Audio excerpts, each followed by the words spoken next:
Praise the Lord. I'd like to read from Matthew 15th chapter, the first and second verses.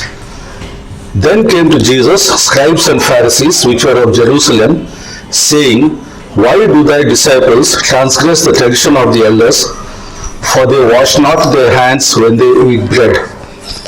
And in the 9th verse it reads, But in vain do they worship me, teaching for doctrines the commandments of men. I have entitled this message as The Traditions of Men. The Jews gave the highest importance to the Torah. Over the centuries, their interpretation of the scriptures and the Mosaic law evolved into voluminous books and slowly gained prominence over the scriptures. However, these interpretations were only human opinions. Some of them were right, but the others were grossly off the mark. The halakha, or the collective works of the biblical law, as well as the customs and traditions of the Jews, was not the word of God. In the passage I just read, Messiah was saying that the people rejected the commandments of God so that they might keep their own traditions. We see this in verse 7. He also said their traditions destroyed the effect of Elohim's word. It became a major problem for Messiah and the early Christian church when the Jews did not have the humility to admit that many of their interpretations were wrong. They did not agree with Elohim's word, and they viewed Yahshua and his followers as enemies to be destroyed. Christians today proudly say that they have been liberated from the law without really understanding what it means. But Christianity today is full of man-made traditions. The first and foremost tradition of Christianity is Sunday observance. Most people who preach Sunday observance know that it is not the Sabbath. Yahweh created the world and all that is in it in 6 days and rested the 7th day. We read this in Genesis 2nd chapter, 1st to 3rd verses. Elohim created the 7th day holy to him. He rested the 7th day. Yahweh created, blessed and sanctified the 7th day to give mankind time for rest and worship. 6 days are given for us, but the 7th day has been kept aside for special communion between man and Elohim. Isaiah 66th chapter 23rd verse says, And it shall come to pass that from one new moon to another, and from one Sabbath to another, shall all flesh come to worship before me, saith the Lord. Remember, Sabbath is the 7th day of the week. But unfortunately, some calendars have started putting Sunday as the 7th day and Monday as the 1st day of the week.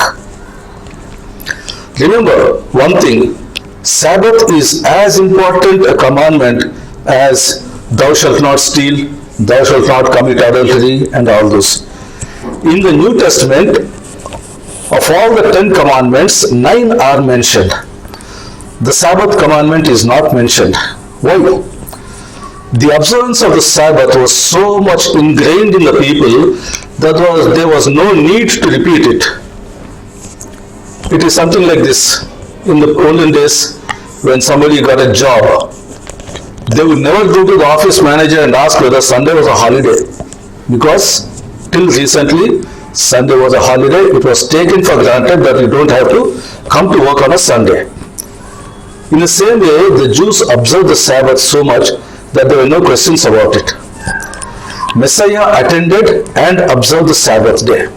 We can read this in Luke 4th chapter 16th verse, Luke 6th chapter 6th verse, 4th chapter 31st verse, and Isaiah 58 chapter 13th verse calls the Sabbath as the Lord's holy day. There is no commandment either in the Old Testament or in the New Testament which has changed the 7th day rest. The Old Testament prophets observed it, Messiah observed it, the apostles, Paul, they all observed it. We can read this in Acts 13th chapter 14th verse, 13th chapter 44th verse, 17th chapter 2nd verse, 18th chapter 4th verse, 16th chapter 13th verse. How should we observe the Sabbath? By not doing unnecessary work. Reading the scriptures. Acts 13:27 and 15:21 attest to this. And in Acts 13th chapter 14th verse, 15th verse, 44th verse, they all say we should do some preaching on the Sabbath day. And Messiah himself told in Matthew 12 chapter 12th verse that works of mercy can be done on the Sabbath. Most Christians point to Romans 14th chapter 5th and 6th verse as proof of Sunday worship. Romans 14th chapter 5th and 6th verse cannot be discussing Sabbath day, the seventh day, as most Christians know that Yahweh himself rested on the seventh day and even wrote this as a law with his own finger in the Ten Commandments, and that Yahshua kept the Sabbath and he called himself the Lord of the Sabbath. And thus the seventh day would never be considered as one man esteems one day better, another considers them all alike. No. Many use this argument that since Yahshua was resurrected on the Sabbath first day, that is Sunday, they honor Sunday. But a careful reading of the Gospels shows that Yahshua rose at the end of the Sabbath, that is after sunset on a Saturday and not early in the Sunday morning. By the time Mary Magdalene and the other Mary came to the tomb on Sunday morning, he was already risen. And people also quote two other verses, Acts 20th chapter 7th to 11 and 1 Corinthians 16th chapter 2nd verse. In the New Testament, the first day of the week is mentioned 8 times. And of these 8 times, 6 times it refers to Messiah's resurrection. And only 2 other times it is mentioned in the New Testament. Acts 20th chapter 7 to 11 tells of Paul preaching till midnight. He started on the Sabbath after sunset. That is, they broke bread on the first day of the week, Saturday evening, and Paul preached to them till midnight. And in the meanwhile, one young man named Eutychus, he was sitting in a window, he went to sleep, he fell down and from the 3rd floor he fell to the ground and he was dead. And they brought him up and Paul raised him from the dead again. So till midnight Paul was teaching, and Sunday morning Paul did not attend any church service or gathering, but used the daytime to travel to Assos. So this is not a proof of a Sunday meeting. 1 Corinthians 16th chapter 2nd verse also does not speak of Sunday worship. It says, upon the first day of the week, let every one of you lay by in store, as Elohim has prospered him, that there be no gatherings when I come. Paul did not want the Corinthians to use the Sabbath day as a day for taking up a collection, because Sabbath was holy and a day of rest. Rather, he wanted them to do it on a Sunday when people got back to their worldly affairs. So this should be read with reference to Acts 11th chapter 28th to 30th verse. I will read. And there stood up one of them by name Agabus, and signified by the Spirit that there should be a great dearth or famine throughout all the world. And this came to pass in the days of Claudius Caesar. Then the disciples, every man according to his ability, determined to send relief unto the brethren which dwelt in Judea, which also they did, and sent it to the elders by the hands of Barnabas and Saul. So the gathering that Paul is speaking of in 1 Corinthians 16:2, it is speaking of taking some relief material to the saints which dwelt in Judea. There is actually not much else in the Bible to suggest that Sunday is special. 1 Corinthians 11 chapter 26 verse says, "For as often as ye eat this bread and drink this cup, ye do show the Lord's death till he come."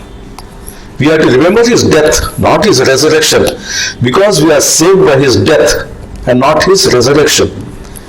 If Sunday is holy because he was resurrected on a Sunday, as people say, then we should also be observing Friday as a holy day because people say he was crucified on a Friday. Why celebrate Good Friday once a year and the resurrection every Sunday? It's pointless. Sunday is not the Sabbath. Till the 5th century, Christians had worship services on the Sabbath as well as Sunday, the first day, to commemorate his resurrection. But there is no commandment in the New Testament telling us to observe his resurrection. Sunday worship was a tradition started by the early church fathers. So it is a man-made tradition, or as Messiah put it, a tradition of men. In the year 321 AD, Emperor Constantine decreed, "On the venerable day of the sun, let the magistrates and the people residing in cities rest, and let all workshops be closed." He changed the day of rest from the 7th to the first day or Sunday, in honor of the sun. So people started worshipping the sun basically. Many historians of those days have also mentioned this fact. Nothing in the scriptures, not even one verse, tells us that Sabbath was changed to Sunday. This change was partly political. The Roman Catholic Church wanted more people to come into the fold of Christianity, and so they started giving Christianized names to the Roman gods and goddesses so that people would believe that they were actually saints of the Catholic Church. The Roman Catholic Church has also freely admitted that there is no biblical authority for a first day Sabbath. You may also read Cardinal Gibbon's excellent paper in the Catholic Mirror dated September 2nd, 1893 for more on the origin of Sunday worship and how the Catholic Church has changed the day of worship from Sabbath to the first day. This paper is freely available on the internet. Now we see from the New Testament, from the Acts of the Apostles, that the disciples kept the Sabbath even after the resurrection. We read in Acts 13 chapter 14th verse, Paul observed the Sabbath in Antioch. And the same chapter verse 44 says, he observed it the next Sabbath also. Acts 16th chapter 13th verse says, in Philippi, Paul preached by the riverside on a Sabbath. Acts 17th chapter 2nd verse, in Thessalonica, Paul preached continuously on 3 Sabbath days. Acts 18th chapter 4th verse, Paul was in Corinth and he taught in the synagogue every Sabbath for 1.5 years. In Acts 28th chapter 17th verse, we have Paul's personal testimony where he says, I have committed nothing against the customs of our fathers. And it was the custom of the fathers to worship Elohim on the Sabbath day. In the book of Revelations, chapter 1 and verse 10, we read, the Lord's day is mentioned. But which day it was is not mentioned. Only after 100 years later, it was referred to as Sunday. And the book of Revelations was written in 96 AD. That is about 66 years after the resurrection. And in Isaiah 58 chapter 13th verse, he talks about my holy day, Sabbath. There is no evidence anywhere in the New Testament that Sunday was considered a day of worship. In 130 AD, Barnabas of Alexandria, he said that the present Sabbaths were unacceptable and Elohim would make Sunday the beginning of a new world. Because the old world which was created by Elohim was created in 6 days and he rested the 7th day. But the beginning of the new world, as they call it erroneously, starts from the resurrection of Yahshua Messiah. And so they wanted to worship on the Sunday, the first day of the week. Again in the year 150 AD, Justin Martyr of Rome, he mentions Sunday worship. In only these two places, Sunday worship was followed. In all the other places, Sabbath was followed. Worship on Sabbath. To avoid identification with the Jews, all the Jews were driven out of Rome, and numerous laws or edicts were enacted in Rome to discourage Sabbath keeping and to encourage a very festive Sunday. Since the Protestant Church came out of Roman Catholicism after Martin Luther nailed his 95 Theses to the cathedral door in 1517, most of the, bad practices of Roman Catholic Church were forsaken, but Sunday worship was not. Again in 1920, Cardinal Gibbons asked why Protestants still follow a Roman Catholic practice. So does it matter? Yes, going against the commandments of Elohim results in punishment.